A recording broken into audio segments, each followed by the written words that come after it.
Welcome into this Tuesday edition of the Flagship. I'm your host, Zach Berry, joining me as he always does each and every week. Back on our regularly scheduled programming day here, Mr. David Brandt, the Associated Press. He is out there on location. He just decided that he's just going to live there and wait for the Final Four to come. It is now there. So David is out in Arizona. We're going to talk. Sweet 16. Wow. Ole Miss baseball. It was a long strategy, but the 5 years ago, I knew that the Final Four would be here and that we would have an amazing show on what's today, Tuesday, March 26th, 2024. I knew this. It's all culminated in this moment. Yeah. Ole Miss baseball plays Austin Peay tonight, and then we'll host Kentucky in a big one.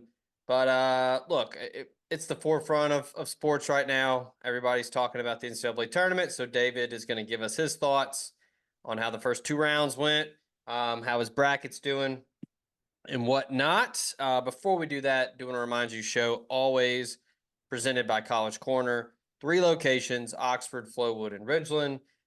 4,000 plus square foot, brand spanking new brick and mortar in Oxford, Sisk Avenue. Go check them out when you're in town this weekend for the Kentucky series. Snag a couple polos, T-shirts. They've got gifts. They've got tailgating supplies if you need to get a jump start on the Grove for the fall, as probably the most anticipated regular season for Ole Miss football in a long, long time, probably ever. College Corner's got you covered. Go over there, check them out. Scott and the folks take care of you, and they also take care of us here on this show. David, it's like fantasy football. Everybody wants to hear about your bracket, right? You got to talk. Oh yeah. How is yours doing right now? It's actually doing fine. I mean, I missed on a few of my early upsets. The one thing, I had seen Washington State earlier this year, and I just really liked them, so I picked them to go kind of far, and it didn't happen. They got to the second round.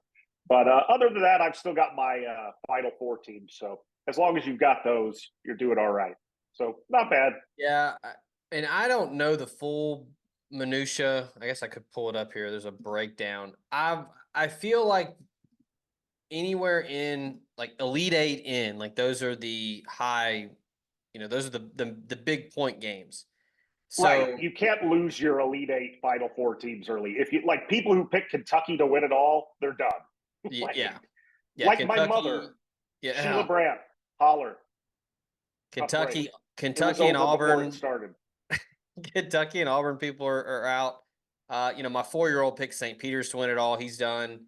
Ouch. But, that was a bold move. Did pick Yale and Oakland correct though. I got a couple of them. I got NC State. I got the Grand Canyon upset over St. Mary's, just because Grand Canyon's out here. I got the Duquesne. Good for you. Yeah, both my kids got that one too. And so I got a few of them. I felt really good about JMU. I picked that one. I thought that was the 12-5 that I liked the most. Actually, I did too. I think for me, it was like 2 on the nose. So I was like, I guess Wisconsin will win, but I was wrong on that one. I'm still gonna. This will carry over for a couple weeks. I'm still mad at Florida and Nevada for blowing those games. Yeah, I thought Nevada got me too. Steve Alford. I have a long history with Steve Alford, the coach. When I was in high school, he was the coach at Missouri State in Springfield, Missouri, where I grew up. If you remember, they Bears. went to the Sweet 16 in 1999, which also happened to be my senior year of high school. So anyway, I've always liked Steve Alford because when I was a senior in high school at the Kickapoo High School Media Club or whatever, we went over to interview Steve Alford, and we weren't even talking to him about college sports. I had read his book about playing on the 1984 Olympic team with Michael Jordan and like Charles Barkley and all those guys. And anyway, we just interviewed Steve Alford about how awesome it was to play on that team, and he gave us incredible content. And we won like every award in Missouri high school state sports reporting because that interview was so awesome. So shout out Steve Alford, but I can't believe you lost that game. Man, you can't go on a well, it wasn't them. Dayton went on a 24-2 run in that game. That usually is effective. I think it was 19-point lead with 7 minutes left and just eviscerated. Yeah. I felt two valuable lessons that I learned where, in these types of things, or like with gambling, like sports gambling, you're like, well, this is it's the Occam's razor, like the most obvious outcome is what's going to, but then I was like, I'm going to buck the trend. Stupid. Never go against Tom Izzo in the first round. And I'm never putting John Calipari in Kentucky past the second round ever again. Because those valuable points, I had Kentucky going to the Elite Eight, all gone now. I had them going at least to the Sweet 16. How about that Kentucky situation? What an interesting, tough situation. I've been following that just because it's fascinated me. My parents have always been, they went to Murray State. They like Kentucky, so we talk about it a lot. What an interesting. I don't know what they should do. I'm not sure. It's a true damned if you do, damned if you don't situation, because John Calipari hasn't gotten it done since winning it all, which was what, 20? It's been a long time. Like 2013? Right. It's been at least a decade. Yeah. He's got a ton of mileage out of that team, which was, the Eighth Wonders team with the loaded roster. Right. And the 08 Memphis team has earned him a lot of miles. But even without recent success in the tournament, and what are they, 1 for 4 the last 5 years? The resume. Yeah, I know they haven't gotten out of the first weekend. Yeah, the resume is still great. I mean, he's still it's a top 10 resume in college basketball. So I was talking with several people about it over the last month with the rumors that were flying before the Oakland upset. Okay, if you fire John Calipari, who are you getting that's better? Right. And that's the tough thing is, like, there's not many obvious up and coming coaches that are just slam dunks. I mean, we were running through it the other day of like the top 10 coaches, like Hurley's not leaving UConn, Bill Self's not leaving Kansas. As far as a good young coach, I think Tommy Lloyd at Arizona is really good, but Arizona's a really good job. Like, I don't even know if they could get it. Yeah, I mean, he seems to be pretty comfortable there. And he was at Gonzaga under Mark Few a long time. He's kind of a West Coast guy. I think the job fits him really well. So, I mean, I'm not saying Kentucky couldn't get him, but it would be. He's not. I think he's like late 40s. He might be early 50s. He's 49? Oh, wow. Yeah. Yeah. No, he's young man. He looks older than that to me. Yeah, sorry. I mean, like sorry, Tommy, if that's rude. Gosh, Tommy, geez. No, he's pretty young. I mean, like, he doesn't look old, but he just has like a mature face. Right. Yeah. Keep backpedaling. Keep backpedaling. I would Tommy Lloyd somewhere watching this being like, what? What? I would have never guessed that he was 49. I'm going to see him in Scottsdale somewhere, and he's going to like run me down. But yeah, you're on his list. He's like Steve Buscemi. He's marking people on his list. Yeah, so like if you run through all the like top coaches, I think the only one that would leave their current job for Kentucky is Scott Drew. You leave Baylor for Kentucky. Right. I mean, I think that even though he's built Baylor into a really good program at this point, I kind of feel the same way. Like if you can make that move, then I would. Yeah. Right. As of right now, I haven't seen any new updates from the Kentucky folks at On 3. It seems like it's all in Mitch Barnhart's. That was the thing that I've noticed. This is truly one of those situations where the athletic director is making the decision, it seems like, which, I mean, I know theoretically that's supposed to happen a lot, but I don't think anyone, I think in this situation, it really is kind of up to the AD. Yeah. So, and look, I What's the said this, buyout? 33 million. yeah, and Like I that. said this before the upset because I guess it was a week or two before March Madness. Kentucky announced the La Familia NIL collective for basketball. So it's now official invested in college basketball NIL. Um, the Ignite League is done. So a lot of Right. those high school guys that would just opt to go there as just a 1 year stopgap before the NBA, that's no longer available. So maybe he gets more 5 stars. I know that that's maybe, well, he's gotten all the 5 stars and he still can't get it done. I think it's mostly on Calipari has to just adjust to the game. I don't know what he's going to have to do if he's going to have to hire a bench coach that can, because the dribble drive that he runs, he's done that since he was at UMass. Since And his Memphis games, yeah. I mean, like he kind of pioneered.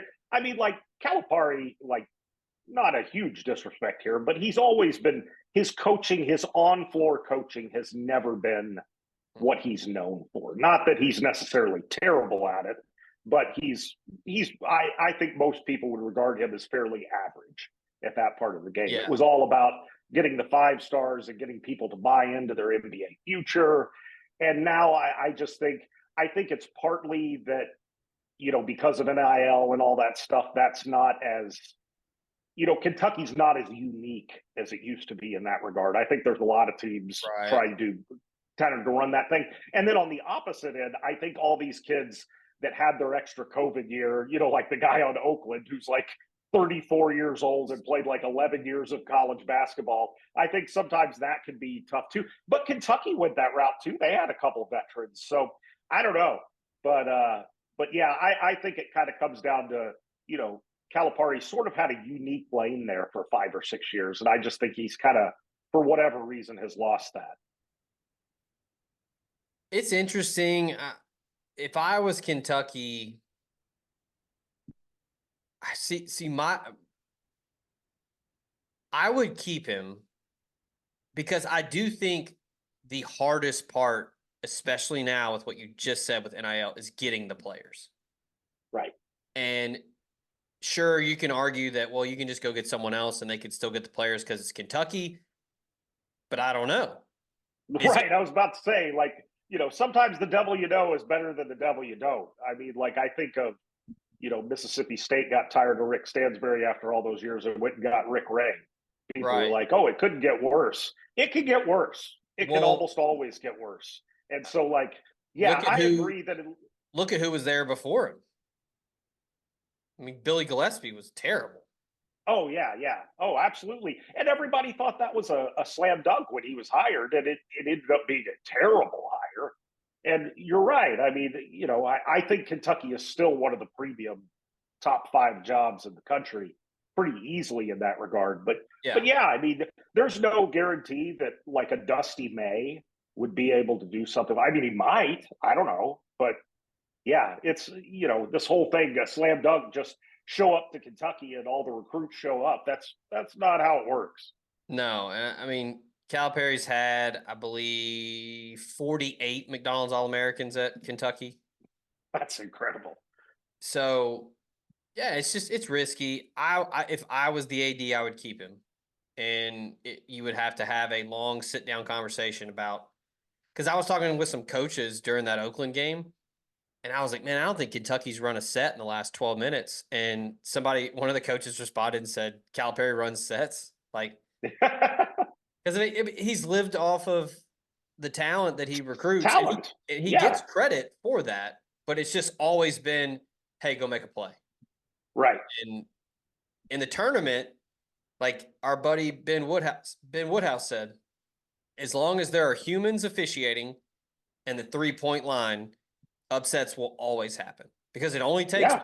one shooter to get hot. And Yeah. Kobe The three just point never line, misses. especially because you can erase deficits quickly, and like you said, referees are human. That's part of it too. But Yeah. yeah, I'm kind of in the boat with you. I think you know, it's going to be tough because I think there is going to be kind of a malaise over the fan base. with another year of Calipari. But I mean, again, like you said, damned if you do, damned if you don't. Like there's going to be drawbacks either way. So we'll I mean, see. and we'll get off of Calipari here in just a second, but But it's fascinating. It is fascinating. it is, but just to run through his entire resume. So he's got a national championship in 2012. He's made it to 6 Final Fours, 6 SEC tournament titles, 6 regular season SEC titles, 5 Conference USA regular season titles, 5 A10 regular season titles. He's won 9 more conference tournaments in Conference USA and A10, 3-time Coach of the Year. I mean, it's insane what he has done, yet Kentucky fans are just beside themselves about it. And I get so much Yeah, talent, I think it. Right. I think it's prestige of two the things. program. Yeah. Right. The program is special. I mean, it's Kentucky is judged on a different standard, as it should be. And I think it's recency bias. Obviously, the last 4 or 5 years haven't gone very well. I mean, Yeah. 5 years without making it to the second weekend of the tournament is an eternity. Plus they've gotten knocked out of the SEC tournament early. So I think Kentucky's unique. I think the frustration of the last 4 or 5 years has built up, and then you lose to Oakland in a 3-14 game. Yeah. I get it to a certain degree, but you're right. Like the idea that just like Calipari leaves, you bring in somebody, and it's like the Wolf of Wall Street. The show goes on. Like I don't know if that's the case.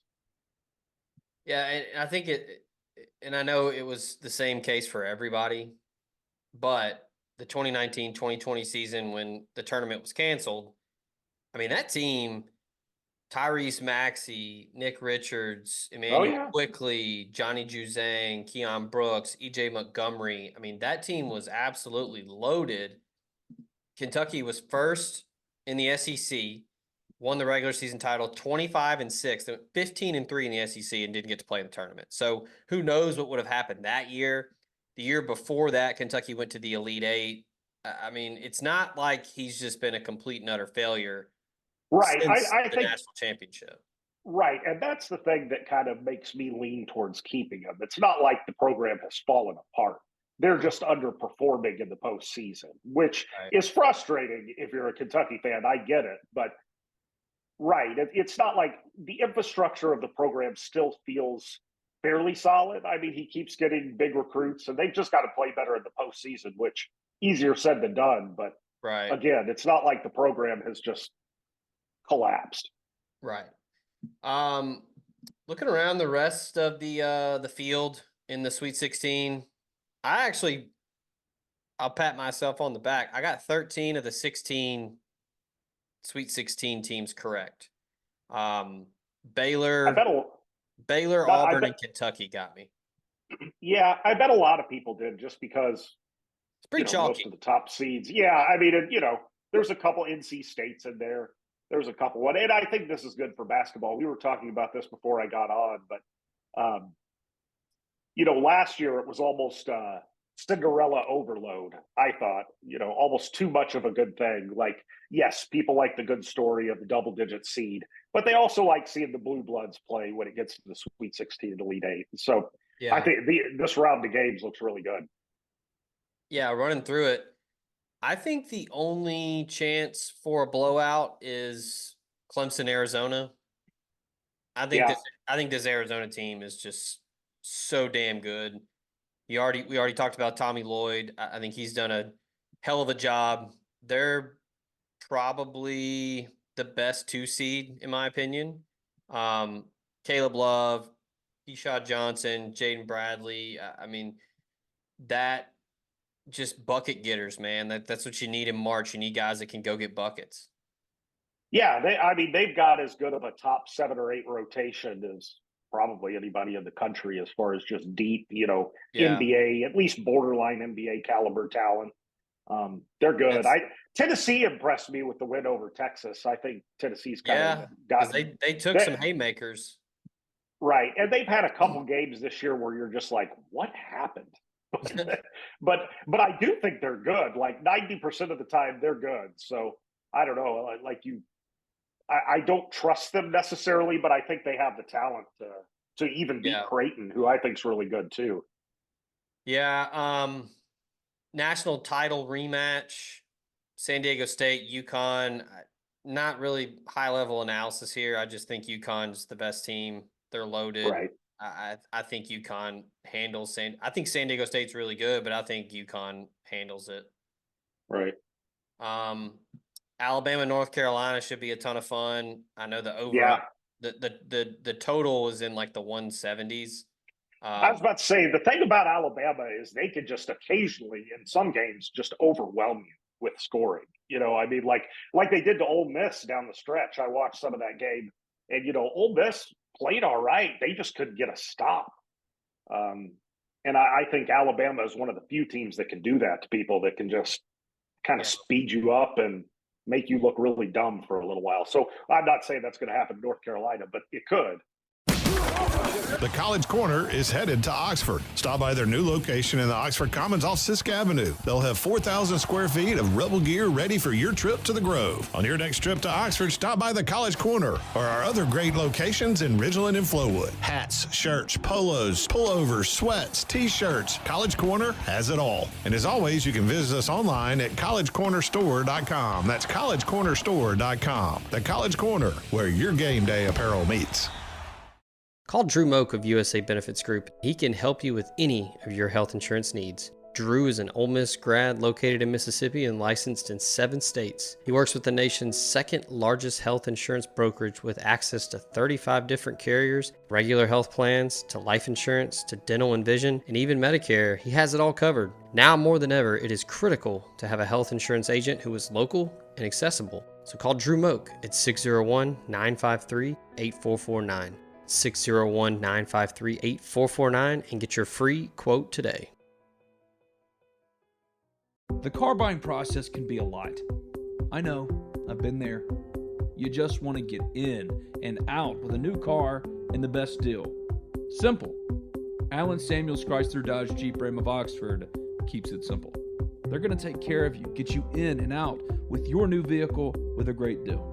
Their inventory right now is priced to sell, and what separates Allen Samuels Chrysler Dodge Jeep Ram of Oxford from any and all competitors is they aim to address each of your needs with the utmost respect, care, and attention to detail. Contact them today at 662-234-8000. That's 662-234-8000. Stop by and see them in person at 2201 East University Avenue in Oxford. That's Allen Samuels Chrysler Dodge Jeep Ram of Oxford to find your next perfect car, truck, or Jeep. Allen Samuels. Let's be friends.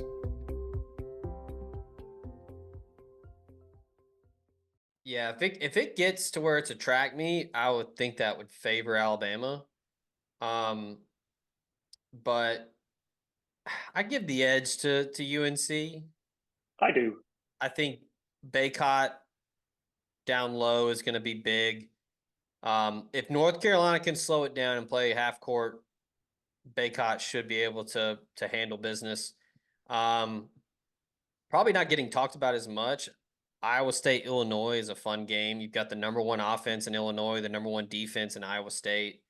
That one's going to be a doozy. I like the Illini, but Iowa State's a ton of fun. And right, I like the Illini a lot too. If I just had, but what Iowa State, we talked about this last week. What they did to Houston in that tournament, like that was impressive. Like if you can hold Houston to 41 points, like you can defensively put the screws on some people. So yeah, I like the contrast in styles in that game. yeah, that's a fun one. I don't know, in March, do you lean offense or defense? I mean, I guess it just kind of depends on what style. I think that's changed. I think it's partly style. I think that's changed a little over the last 5 years. Generally speaking, I like offense unless the team over relies on the 3-pointer. Because the 3-pointer just comes in, you know what I mean? Like some Right. days are just not hot from 3-point. But these days, I really think, even compared to 5 or 6 years ago, teams get into the 80s way more than they used to, or even in the 90s, or, a team scoring 100 in a college basketball game was unheard of like Yeah. 10 years ago, really. And nowadays it happens not regularly, but occasionally. Like it's not that uncommon to see a game that's like 101 to 94 or something like that. So, to your point, I actually kind of lean offense a little more now. I just think the game has changed a little bit. There's always a place for defense, but I think at some point to get to the title game and win it all, you've got to be able to throw a 90 spot on somebody. Yeah. And so, yeah, I kind of lead offense right now. Iowa State, if you're a numbers guy and you need something to maybe help you lean one way or the other if you're gambling, Iowa State last 4 games, 47% from 3-point range. So good team defense with some improved shooting could be the difference here. I guess the story of the tournament, the run NC State's been on since the ACC tournament, just pretty wild. I think it comes to an end. I think Marquette's good.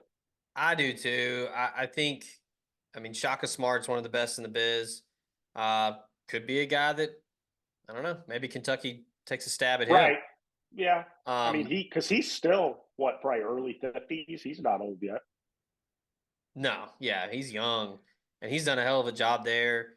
DJ Burns is fun as hell to watch just because he looks like a left tackle out there. But Tyler Kolek, Cam Jones, it's a really good 1-2 punch there. One of the better backcourts in the country. I lean Marquette. I think NC State's just, they got to be gassed. I know they get the break after round 2 to But it's a Friday. whirlwind. Yeah, they go back to campus. They do all the interviews. And yeah, I mean, it's not impossible for them to win, but they're going to have to play their absolute best game because I think Marquette's going to play well. Yeah. Could be the game. I fell for it again. Tons of people fell for it. Getting Purdue to the Final Four. They've disappointed the last couple of years. Matt Painter just somehow finds a way to screw it up. Could this be it? The Zags, I mean, just embarrassed Kansas. And, I mean, Mark Few. That was one of Mark Few's most impressive wins in his entire tenure. And that's saying a lot because he's won a lot of games. That was a beatdown. That was a beatdown of a good Kansas team. And, Bill Self and that program, it speaks for itself. To beat them by more than 20 in the second round of the NCAA tournament, that was impressive. And Gonzaga is interesting this year because it's almost the opposite of what they've done every other year. Usually they start the year like 27-0, playing weak competition, and then maybe a couple decent non-conference sprinkled in there. But then Gonzaga gets to the tournament, plays better teams, and goes. But Gonzaga really struggled earlier this year, even in conference more than usual. Like St. Mary's people were wondering, St. Mary's got him. I think Santa Clara might have got him. Like that they had a slog there for a while, but they're playing some of their best basketball right now. So I think I read where Gonzaga has made 9 straight Sweet 16s. Wow. That's incredible. I know they've never won a title, and that's sort of, kind of makes the resume incomplete, but let me look that up, make sure I didn't. To put that into like a comparison or like perspective, completely different, going from men's to women's. Last night, UConn won 30 straight Sweet 16s for UConn women. Just absurd. Yeah, I mean, that's absurd. Especially when everybody's gunning for you 30 straight crazy. for UConn. Yeah, I mean, I like the Zags here. I have Purdue in the Final Four, but if I'm picking with my head, not my heart, not for my bracket, I think Graham Ike can get into Zach Edey's chest and make him uncomfortable. And that's what you got to do to Edey. You got to get physical. You got to pull him away from the basket, try to take him off the bounce. And yeah, I mean, the Zags, they've been really impressive offensively, but then if you flip it to Purdue, playing like a true 1 seed now, this tournament, 48% of its shots from 3-point range. I just think if you double Zach Edey, they've got dudes that can make you pay. Oh yeah, no, Purdue's got a good team. I think we're just, both of us are a little gun shy looking at that game because Purdue has kicked me in the butt a few times, and Gonzaga has kicked me in the butt a few times over the years. Picking them to go deep, but somebody's got to win here, and I agree with you that of the Sweet 16 games, if I were looking for an upset, I think Gonzaga over Purdue, just strikes me as one. And then honestly, I could see Duke really giving Houston a hard time for some reason. You think so? Yeah, I actually do. I think this is one of those years that Duke is just kind of a problem. Okay. For whatever reason. Because Duke, it seems like Duke either loses in the first round every year or goes to the Final Four. There's no real in between. Nobody needed the break between round 2 and Sweet 16 more than Houston. Overtime against A&M. Yeah. 4 out of the 5 starters fouled out. Jamal Shedd played every minute that he was in the game. I got Houston winning it all. I think they upset UConn. And you talk about deep teams and experienced teams. And Kelvin Sampson seems to push all the right buttons with that group. He trusts his players. He puts a lot of ownership and responsibility on those guys. But I love Jamal Shedd. I was telling some friends during that Sunday game, now this is high praise. He's not not going to go 1-1 or whatever, but Derrick Rose-esque physicality and driving to the basket. I haven't seen a jump step in a long time. Everybody wants to do the Euro step now. And right. Jamal Shedd was busting out the jump step. He was getting into it got to where Kelvin Sampson was just basically like, clear out. Everybody get out of the way and just let Shedd just go at, because Wade Taylor and the other guard, I'm blanking on his name, they couldn't stay in front of him. And if they stay out of foul trouble, I think they're just going to smother Duke.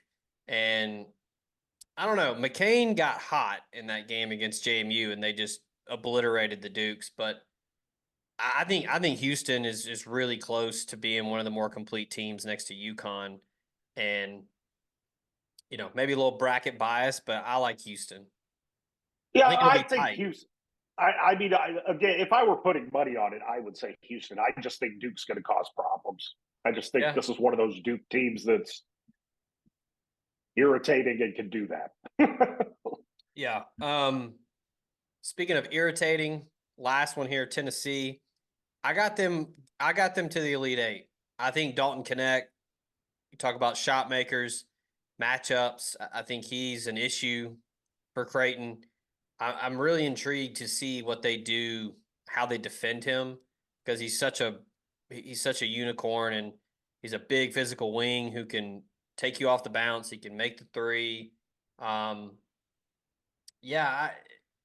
don't think Tennessee's going to struggle offensively like it did against Texas. I think they'll be focused. And Creighton had a double overtime game against Oregon. They needed every ounce of that to beat Oregon, who was really good. Creighton could get into trouble because early in that Oregon game, they could not buy a bucket from 3. Right. And if Tennessee is making shots, they get out to a big lead, it's going to be tough to come back. It's kind of like in football when you're down multiple touchdowns. Everybody knows you're going to, pass. So right. Tennessee, you start guarding the 3-point line, make it difficult to get chunks of points. I think Tennessee's length will cause some issues for Creighton. And I thought Creighton was lucky to win that game against Oregon. I think. Oh, I did too. This is actually where my bracket probably falls apart because, I usually do something weird. I have in the final Arizona beating Creighton. And, but after watching the first 2 rounds of the tournament and watching Tennessee, I am not very confident in my pick right now. I think you're right. I think this is much more about Tennessee than Creighton in this game. If Tennessee plays well, I think they win. I think Tennessee's best at this point, from what I've seen, is better than Creighton's best. And even Tennessee's good might be better than Creighton's best. And I think Knecht's going to be hungry because he did not shoot it well against Texas. And Yeah, I mean, it's kind of like Purdue with Painter. Same with Rick Barnes. He wants to get that monkey off his back and advance. Where it's always, I joke with my Tennessee friends that, Rick Barnes is Mr. February. He can't get it done in March. But I think Tennessee wins this one. Yeah, I do too. I think it's going to, and it's you were talking about. I guess that's just the nature of the tournament in college basketball. Only one team can win, but there's a lot of coaches like the Matt Painters, the Rick Barnes, the Mark Fuse, the even Tommy Lloyd. They're trying. They've had some March disappointments the last couple of years. Shaka Smart. You got a lot of coaches. This is. I mean, Dan Hurley obviously won it last year. Kelvin Sampson, has solidified his resume in a lot of ways. But anyway, there's a lot of coaches looking to kind of. There's not as many Mike Krzyzewskis and Tom Izzo's running around. Yeah, it's a fun Sweet 16. Like, it's chalky, but there are a lot of interesting storylines with everything you Right. just mentioned, and then a lot of these are pretty gettable for the lower seed. Right. Well, I think it's just the parity. There hasn't been all year. I think you're right that Houston has been the most impressive looking team, but really they're just, you even look at the one seeds. I mean, they all lost 5 or 6 games this year. Yeah. Like North Carolina's 29-7. Obviously they've lost. Yeah. Yeah. So but I'm with you. I think it's one of the more fun, even Sweet 16s in a while. Yeah, I'm excited. Gets going Thursday. Real quick before we close up, want to remind you, show also brought to you by USA Benefits Group. If you are looking to save some money, 20 to 30% on your premiums, you can call Drew Moak at USA Benefits Group, 601-953-8449. Ole Miss grad, located in Mississippi, licensed in 7 states. He works with the second largest health insurance brokerage in the country, access to 35 different carriers, so he can help you with everything from life insurance, dental, vision, Medicare, all of that. It's critical to not only have someone that is accessible, but local. If you're around Mississippi or the other 7 states, he can help you out. Check them out, usabg.com/DMOAK, and get your free quote today. David, you mentioned you've got Arizona and Creighton in the final. Who are the other 2 in your Final Four? Who were my other 2? I think I had UConn and what was it? UConn or Marquette? UConn and Marquette. Okay. All right. UConn, Marquette, Arizona, and Creighton. I like to go a little chalky, but not too much. Yeah. One of these days I'll break through. I almost had a 2008 where I had all 4 ones, but I do have Arizona over North Carolina to get in. And then I've got UConn over Arizona and Houston over Purdue. And then, like I said, I got the Cougs winning it all. This might be the year that the 1 seeds kind of, convene in Arizona, which would be cool in its own way. But yeah. The first year that Jim Nance isn't doing it as a Houston alum, they get it done. That would be kind of cool, as he would get to enjoy it as a fan. Yeah. I just want to see you come out here so like Tommy Lloyd can beat you with his like cane or something like that, because you think he's so old. Yeah, that's crazy. I never would have thought that he was 49. And I'm not saying I thought he was like 70. I just thought he was, mid 50s. But my bad. I guess. I'm are we thinking of the same person? I've always thought Tommy Lloyd looked fairly young, but yeah, again, like I said, I'm not saying he looks old. I would have guessed because he was at Gonzaga for so long. He was at Gonzaga for a long time. So that was just kind of how my brain just worked, where I was like, "Oh, he was there forever," so I assume he's in his 50s. But yeah, I think Thursday, Friday is going to be a ton of fun, and then Saturday, Sunday, as we head into to Arizona for the Final Four, is going to be. It's always great. I think there were a ton of blowouts, but I thought the first 2 rounds were as good as any that I can remember. I know the ratings reflected that. The rating was the best ratings ever, first 2 rounds. I'm not surprised. I mean, I think it's partly because live sports is about the only thing to watch on TV anymore. Um, but yeah, the games were good, and I mean, it's a lot of games. 32 in the first round, 16 in the second, so 48 games. You're going to have some blowouts. Yeah. But there was a lot of close games too. A lot of close games. Yeah, I thought there was some pretty high level basketball. I know that there are a lot of people that say, "Oh, well, the NBA is just such a better product, and college basketball is so hard to watch." And I do think the second part of that is true at times because the officials are just obnoxious. Right. The officiating has been great, where they have just let them play. No, I agree. And I mean, like as somebody who covers the NBA, I understand the sentiment. I think an average NBA game is better than an average college game.